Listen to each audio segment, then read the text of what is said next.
Over the past few weeks, I've been exclusively playing the new mobile controls, officially referred to as Crosshair. These controls allow you to do things that were once impossible on mobile, such as jump bridging and moving your screen while attacking. There's undeniably a higher skill ceiling for Crosshair than any other controls configuration, but with that potential comes the challenge of learning a completely new set of controls. In this video, I'm going to try to use what I've learned from playing with these controls to help you get acclimated to them. It is important to note that at the time of making this video, you can only get the new controls for a texture pack, which will be linked in the description. Hope you enjoy the video.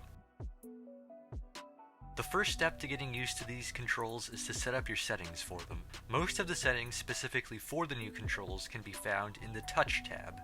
I'm going to go through each of the relevant settings from top to bottom, so I'd recommend following along by going through the settings at the same time as you're watching this section of the video. First, if you haven't already, you'll need to actually turn on the new controls by selecting Crosshair after enabling the new touch control schemes. Next, you're going to need to choose your sensitivity. Whatever you used before trying the new controls is probably what you should start with when playing Crosshair for the first time. It's possible you'll need to make some adjustments to your sensitivity. Personally, I lowered my sensitivity by 6 as I felt my old sensitivity was too quick for the Crosshair control scheme. Do a little experimenting over time with your sensitivity and find what works well for you. After sensitivity, most of the settings are pretty simple to figure out.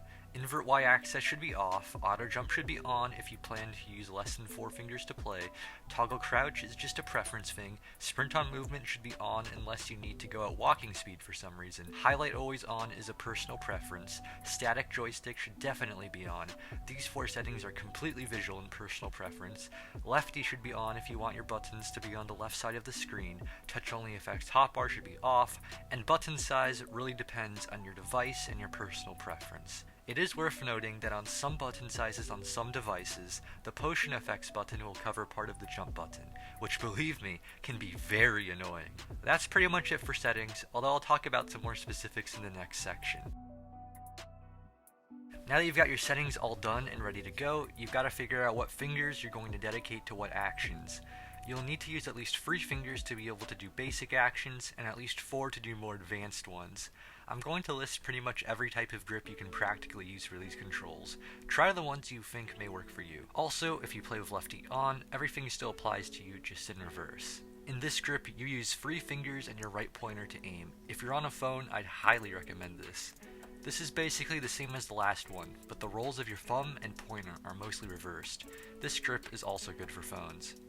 In this grip, you add your middle finger to help you jump and sneak.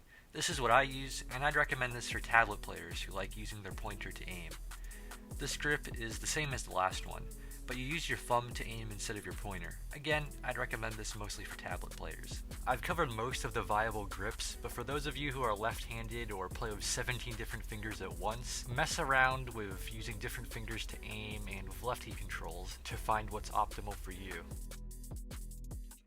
Now that you've got everything set up, you can finally start trying to get better at these controls. I'm going to give you some tips on how to do some of the most important basic actions that these controls allow you to do. For PvP, it's important to use different fingers for aiming and attacking. This will allow you to hit and move your screen at the same time, which is a massive advantage when compared to other mobile control schemes. Now that you're using a joystick for movement, you're going to be able to do some things much easier than on a D-pad. The ability to quickly start your sprint is very useful for W tapping, and makes general movement much more efficient. The 360-degree range of the joystick allows you to make subtle but important adjustments quickly while doing things like wall running. With some practice, your movement will become much better than on a D-pad. To jump bridge, have a flat surface a few blocks in front of you.